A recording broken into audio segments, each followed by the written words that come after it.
Ayan, meron kaming bigas ulit dito. Papayaram namin sa aming miyembro sa CSG. Ayan, at inasalansan na po namin. Meron kaming na 30 kaban. Pero, ayun po, kinapo. Na bigas. Napapahiram sa aming mga miyembro. Pakita ko po. Ay, sorry po. Sige po, sorry po.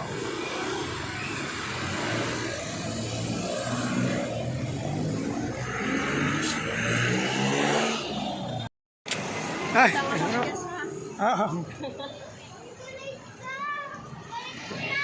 ano mo? Wala.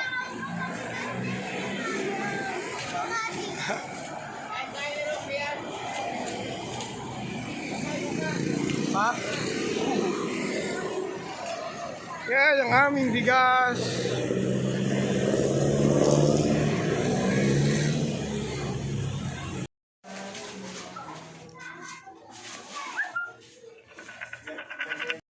Yan na yung bigas namin, nabawasan na. Kinuha na ng ibang mga membro. Bigas namin, nabawasan na. Kasama ko si Tyler, ang aking tigahakot ng bigas. Pawis na siya, dami niya ng binuhat. Kaya nakuha na ng membro ang bigas. 11 sacks na ang nakukuha ng mga membro ng CSG.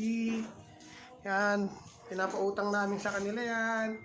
At ang tubo niyan ay paghahati-hatian ng membro pagka sinoli na namin yung kanilang mga naipon.